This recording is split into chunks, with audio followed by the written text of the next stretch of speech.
இந்த சீரிஸோட part 9 video மற்ற part பார்க்காதவங்க டிஸ்கிரிப்ஷன் லிங்க் கொடுத்துருக்கேன், மறக்காம கிளிக் பண்ணி செக் பண்ணி பாருங்கள். அப்போ தான் அந்த சீரிஸ் உங்களுக்கு புரியும். ஸோ நம்ம சினிச்சி நம்ம முரானாவை எப்படி மீட் பண்ணா அப்படின்னு சொல்லிட்டு அவனோட பழைய நினைவுகள் எல்லாத்தையும் யோசிச்சு பார்த்துட்டு இருக்கான். முன்னாடி நம்ம சினிச்சி ரொம்ப இன்னசென்ட்டாக இருந்திருக்கான். அவன் ரொம்ப இன்னசென்ட்டாக இருக்கிறனாலேயே நம்ம முரானாவுக்கு நம்ம சினிச்சியை ரொம்ப பிடிச்சி போயிடுது. இந்த பக்கம் இப்படி ஃபீல் பண்ணிட்டு இருக்கும் போது இந்த பக்கம் பார்த்தீங்கன்னா நம்ம கானா அவளுக்கு இருக்க அந்த ஸ்பெஷலை பவரை வச்சு நம்ம சினிச்சி தான் கண்டுபிடிச்சா அப்படின்னு திரும்பி பார்க்குறா. பட் அங்கே நிற்கிறது நம்ம ஷிமாடா. அவனை பார்த்த உடனே நம்ம காணா அங்கிருந்து ஓட ட்ரை பண்ணும்போது கரெக்டாக அதை நம்ம மிசாட்டோவை பார்த்துட்றான். அவனை பார்த்துட்டு அவன்கிட்ட போய் என்னடா இங்கே சுற்றிக்கிட்டு இருக்க, சிங்கிள்ஸ் வரியா, வா சிங்கிள்ஸ் போட்டுக்கலாமா அப்படின்ட்டு அவனோட வேல்யூ தெரியாமே இவங்க வாய் விட்டுக்கிட்டு இருக்கான்.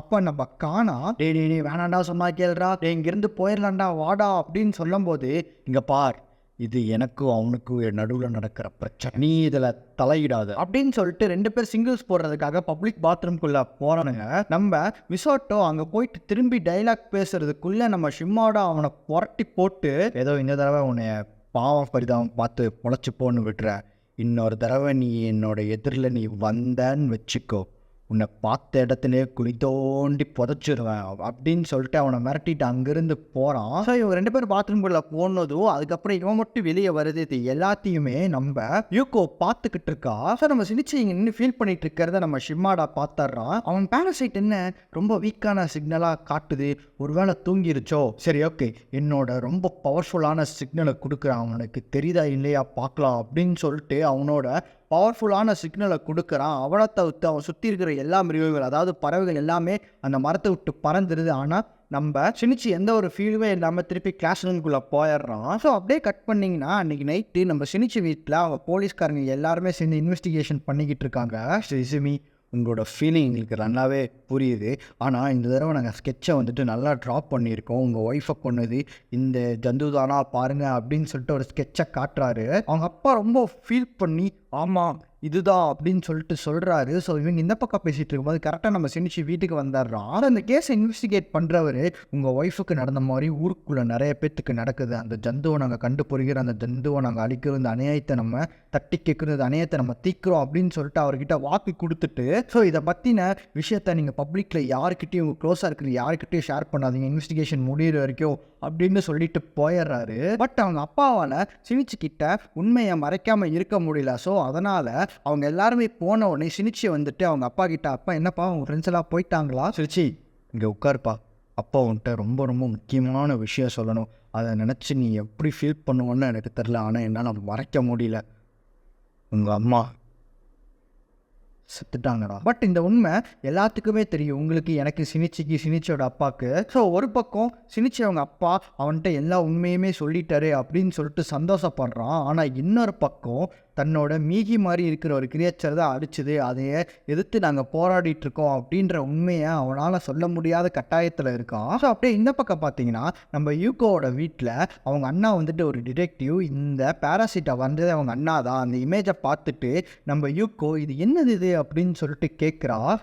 அது ரொம்ப கான்ஃபிடென்ஷியலான விஷயம், அதுவா, அதுதான் இப்போ நம்ம நாட்டில் ரொம்ப பெரிய பிரச்சனையாக போயிட்டுருக்கு, எங்கே பார்த்தாலும் மனுஷங்க இறந்துக்கிட்டு இருக்காங்க, இது பயோ வெப்பனா, மனுஷங்களை இவனுங்களை கொல்றானுங்களா, இவனுக்கு உண்மையாலுமே மனுஷ ரூபத்தில் இருக்கா மிருகமா அப்படின்னு சொல்லிட்டு ரொம்ப கன்ஃபியூஷனாக இருக்கும் அப்படின்னு சொல்லும் போது நம்ம யூகோ வரைஞ்ச டிராயிங்கை காட்டி இவனோட பர்சனாலிட்டிக்கு இது மேட்ச் ஆகுதான்னு பாரு அப்படின்னு சொல்கிறா. ஐயோ எனக்கு தெரியலையே. ஸோ அப்படியே கட் பண்ணால் நெக்ஸ்ட் டே நம்ம ஷிமாடா கிளாஸ் ரூம் விட்டு வெளியே தனியாக ஒரு இடத்துல நின்றுக்கிட்டு இருக்கான். அப்போது அந்த சைட் பேஸ்பால் விளையாண்டுட்டு இருக்கவனுங்க ஓங்கி ஒரு பெரிய ஷாட் அடிச்சாரானுங்க. அது நேராக வந்து நம்ம ஷிமாடா மண்டையிலே அடித்து மண்டை ஒரு சைடாக நொறுங்கிருச்சு. பட் அவன் பாலை தேடி வரதுக்குள்ளே நம்ம ஷிமாடா மண்டை தெரியாயிருச்சு, ஏன்னா அவங்களுக்கே தெரியும் அவர் பேராசைட்டுன்ட்டு. இந்த அதிர்ச்சியான விஷயத்த நம்ம யூகோ பார்த்து ஷாக் ஆகிடுறா. ஸோ அப்படியே இந்த பக்கம் பார்த்தீங்கன்னா நம்ம மிசாட்டோ அவனோட கேங் பாய்ஸ் எல்லாத்தையும் கூப்பிட்டு வந்துட்டு இன்னைக்கு மிசாட்டோவை கேங்காக பிறந்தரலாம் அப்படின்னு சொல்லிட்டு வந்திருக்கான். ஆனால் உங்களுக்கு தெரியும் எனக்கு தெரியும் அவன் வந்துட்டு ஒரு பேராசைட் அப்படின்னு. நம்ம இங்கே பேச வேண்டாம், ஏதாவது ஒரு தனியான ஒரு இடத்துக்கு போய் பேசலாம் அப்படின்னு சொல்லிட்டு இவங்க எல்லாருமே தனியாக ஒரு இடத்துக்கு போகிறானுங்க. ஸோ இப்படி இவங்க போயிட்டு இருக்கும்போது நம்ம மிசாட்டோ அவன் கெத்து விட்டுறக்கூடாதுன்ட்டு, மச்சான் நீங்கள் எவனுமே அடிக்கக்கூடாதான், நான் தான் உன்னை அடிப்பேன், நான் தான் இன்னைக்கு உன்னை தூக்கி போட்டு பொழப்பேன் அப்படின்னு சொல்லிட்டு பேசிகிட்டு இருக்காருங்க. ஸோ அப்படியே இந்த பக்கம் பார்த்தீங்கன்னா நம்ம சினிச்சி முரணா கூட இந்த பிரச்சனையை சார்ட் அவுட் பண்ணிடலாம் அப்படின்னு சொல்லிட்டு வெயிட் பண்ணிட்டு கரெக்டாக வரும்போது அவளை கூப்பிட்டு பேசலான்னு போகும்போது கரெக்டாக நம்ம மீகி ஒரு பெரிய மேசிக்கர் அட்டாக் நடக்க போகுது. சினிச்சி 5 ஹியூமன்ஸ் ஒரு பேராசைட், இப்போ என்ன பண்ண போகிற அப்படின்ட்டு இருக்க போது என்ன பண்ணுறது வேறு ஆப்ஷனே இல்லை அப்படின்னு சொல்லிட்டு அங்கேருந்து குடு குடு குடு குடுன்னு ஓட ஆரம்பிச்சிட்றான். ஸோ நம்ம மிசாட்டோ வந்துட்டு இந்த பெரிய பருப்பு மாதிரி பேசினா என்ன குளித்தண்டி புதைச்சிருவேன் கிதச்சிருவேன்ட்டு இப்போ வாடாடே போட்டுக்கலாம்டா, நான் சிங்கிள்ஸ் போட்டுக்கலாம்டா அப்படின்னு சொல்லும் போது நம்ம மிசாட்டோ பொறுமையாக நான் உன்ட்ட முன்னாடியே சொன்னேன், திரும்பியும் நான் உன்னை பார்த்தேன்னா குழி தோண்டி புதைச்சிருவேன்ட்டு, ஸோ இப்போ நான் உன்னை புதைக்க போகிறேன் அப்படின்னு சொல்லும் போது கரெக்டாக சினிச்சி ஓடி வந்து அப்படியே கரெக்டாக ஜம்ப் ஆகி ஹீரோ என்ட்ரி கொடுக்கும்போது அவனை பார்த்துட்டு நம்ம ஷிமாடாக்கு ஒரே ஷாக்கு, எப்படா இவனால் இவ்வளோ பெரிய வாழை ஜம்ப் பண்ண முடியும் அப்படின்னு.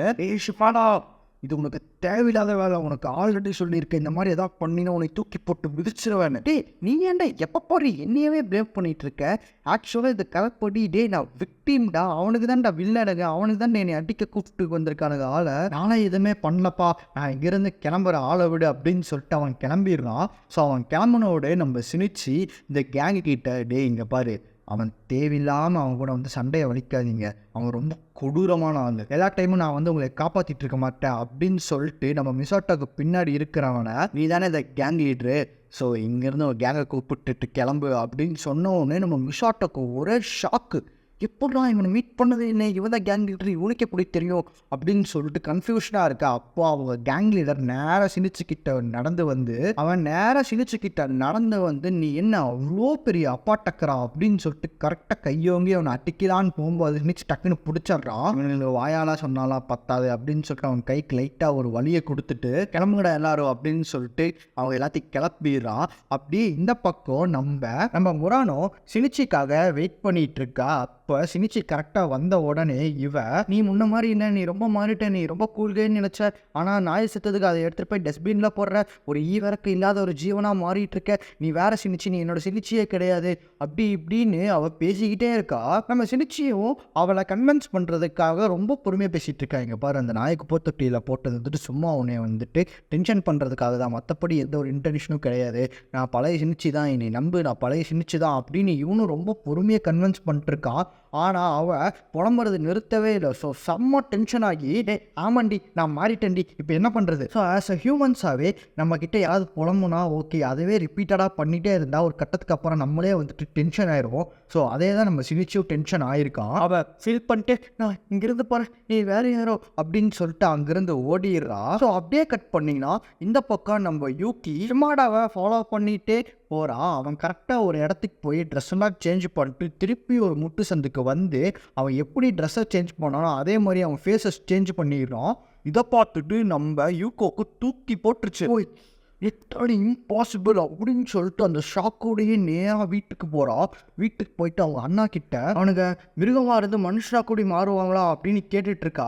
நான் அவனை உயிரோட பிடிக்கிறதுக்கு தான் நாங்கள் ரொம்ப பாடுபட்டுக்கிட்டு இருக்கோம் அப்படின்னு சொல்கிறான். நம்ம யூகோக்கு தூக்கமே வரமாட்டேங்குது. ஷின்மாடா ஒருவேளை அப்படி பண்ணிடுவானா, ஒருவேளை அவன் மனுஷங்களை சாப்பிட்றவனா, இது நம்ம அண்ணா கிட்ட சொல்லலாமா? ஒருவேளை அவன் அப்படி இல்லாமல் இருந்திருந்தா, அவன் மனுஷங்களை சாப்பிடாமல் இருந்திருந்தா, ஆனால் அவன் ஃபேஸை சேஞ்ச் பண்ணானே. சரி ஓகே, அண்ணா கிட்ட சொல்கிறதுக்கு முன்னாடி ஃபஸ்ட்டு நம்ம காலையில் முதல் வேலையாக அவன்கிட்ட போய் பேசிடலாம் அப்படின்னு அவன் யோசிச்சுட்டே படுத்துடுறா. ஸோ அப்படியே கட் பண்ணால் நெக்ஸ்ட் டே நம்ம யூகோ ஆர்ட் கிளாஸ்க்குள்ளே அவன் வரதுக்கு முன்னாடியே அந்த ஆர்ட் கிளாஸில் இருக்க ஒரு ஆசிடை எடுத்து வச்சுட்டு இது சேஃப்டிக்கு கரெக்டாக யூஸ் ஆகும் அப்படின்னு சொல்லிட்டு அவன் வரதுக்கு முன்னாடி எடுத்து வச்சிட்றான். கரெக்டாக அவனும் வந்துடுறான். ஷிமாடா நான் யாருன்னு உனக்கு தெரியாது, ஆனால் நீ யாருன்னு எனக்கு நல்லாவே தெரியும், நீ என்னை பார்த்துருக்கவே மாட்டான், அவனை நிறைய இடத்துல பார்த்துருக்கேன், உன்னை பற்றின ஏகப்பட்ட ரூமர்ஸ் வெளியே ஸ்ப்ரெட் ஆகிட்டுருக்கு, நீ மனுஷங்களை ஒவ்வொருத்தங்களாக கொண்டு சாப்பிட்றியாமே, அப்படி மட்டும் அந்த இன்ஃபர்மேஷன் உண்மையாக இருந்தால் நீ உடனே வீட்டுக்கு திரும்பி போகணும், நீ எந்த ஒரு ஹியூமன்ஷிப்பை ஹர்ட் பண்ணவோ கொல்லவோ கூடாது அப்படின்னு சொல்கிறா. அவள் இப்படி சொன்ன உடனே தான் ஒரு பேராசைட் அப்படின்னு சொல்லிட்டு இவள் கண்டுபிடிச்சிட்டாலோ அப்படின்ட்டு அவன் இதுக்கு மேலே இவ்வளோ சும்மா விட்டா நம்மளோட லைஃப் டேஞ்சர் ஆயிரும் அப்படின்னு சொல்லிட்டு அப்படியே அவன் கொடூரமாக மாற ஆரம்பிக்கிறான். அப்போ கரெக்டாக சினிச்சு நம்ம ஷிமாடா ஸ்கூல் கேம்பஸ்குள்ளேயே ஒரு ஹியூமனை கொலை பண்ண போகிறா அப்படின்னு சொன்ன உடனே ஓ ஷிட் ஷிமாடா உன்னை சும்மா விட மாட்டேனா அப்படின்னு சொல்லிட்டு கிளாஸ் எடுக்க நடுவாரியே எல்லாத்துக்கு முன்னாடி ஒரு கத்திடுறான். ஸோ இதோட இந்த சீரீஸை நான் முடிச்சுக்கிறேன். ஸோ இந்த மாதிரி வித்தியாசமான இன்ட்ரெஸ்டிங் இன்ட்ரெஸ்டிங்கான ஸ்டோரிஸ் எல்லாம் பார்க்கணும் மறக்காம என்னோட சேனல் சப்ஸ்கிரைப் பண்ணி வச்சிருங்க. பிடிச்சிருந்தா லைக் பண்ணி உங்கள் ஃப்ரெண்ட்ஸுக்கு எல்லாத்துக்குமே ஷேர் பண்ணி விட்டுருங்க. இத்துடன் உங்களிடம் விடைப்படுகிறேன். We have a limited time guys. Bye.